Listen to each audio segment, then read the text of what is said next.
जय श्री राम दोस्तों, मैं हूं पारुल और एक बार फिर आप सबका स्वागत है लेट्स कैलकुलेट पर।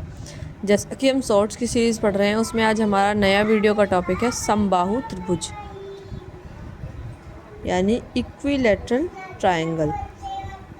जिसमें क्या होता है, एक ऐसा त्रिभुज जिसकी तीनों साइड्स जो हैं वो इक्वल होती हैं और एज इट इज़ उसके एंगल्स भी होते हैं, क्योंकि तीनों साइड जब इक्वल हो जाएंगी तो उसके एंगल्स भी इक्वल ही हो जाएंगे। सबसे पहले देखते हैं इसका पेरीमीटर क्या होता है। इसका पेरीमीटर यानी इस पॉइंट से चलेंगे इधर, यहाँ से यहाँ और यहाँ से यहाँ, ये तीनों पॉइंट्स तक कवर की गई जो डिस्टेंस होती है वो पेरीमीटर कहलाता है। यानी हिंदी में हम इसको परिमाप बोलते हैं, जो कि होता है हमारा 3a। अब देखिए इसकी हाइट यानी ऊंचाई, इस पॉइंट से इस पॉइंट ए, इस कोर तक की जो ऊंचाई है वो इसकी हाइट होती है, जो कि होती है √3/2 a यानी साइड। अब एरिया क्या होता है इसका, √3/4 इंटू a² यानी साइड का स्क्वायर। इसके तीन इंपॉर्टेंट पॉइंट्स हैं। पहला देखिए, तीनों भुजाएं समान होती हैं। दूसरा, तीनों कोण भी समान होते हैं और तीनों कोणों का योग जो है वो 180 डिग्री होता है। तो उसी प्रकार जब एक कोण 60 का होगा, दूसरा 60 का, तीसरा 60 का, तो तीनों क्या हो जाएंगे 180 डिग्री।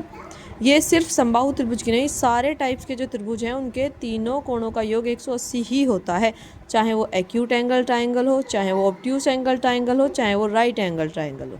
ठीक है, चलिए अब देख लेते हैं क्वेश्चन। ट्रायंगल का एरिया जो है 4√3 सेंटीमीटर स्क्वायर दिया हुआ है, तो इसका परिमाप बताइए। भाई एरिया क्या होता है, √3/4a² इज इक्वल्स टू 4√3। √3 से √3 कैंसिल हो गया, तो a² बराबर ये 4 जाएगा उधर, मल्टीप्लाई हो जाएगा, तो a² बराबर 16, तो a बराबर 4। अब देखिए इसका पेरीमीटर होता है 3a इक्वल टू 3 × 4 12 सेंटीमीटर। ठीक है, बहुत ही सिंपल है, सिर्फ थोड़ा सा ध्यान देने की ज़रूरत है, कुछ भी इसमें इतना मुश्किल नहीं है। क्वेश्चन नंबर 2 देखिए, त्रिभुज का क्षेत्रफल 196√3 दिया हुआ है। भाई क्षेत्रफल का फॉर्मूला लगाइए, √3/4 इंटू a² बराबर 196 √3।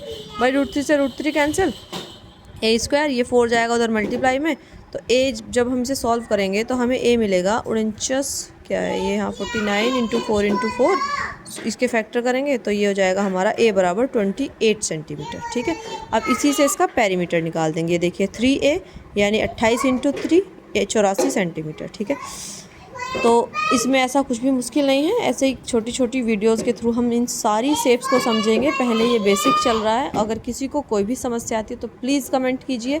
वीडियो में कोई प्रॉब्लम लगती है, वॉइस में कोई प्रॉब्लम लगती है, क्वालिटी में कोई प्रॉब्लम लगती है, कोई भी अगर इशू आपको दिखता है तो प्लीज़ सजेस्ट करिए, मैं उसे रिजॉल्व करने की कोशिश करूँगी।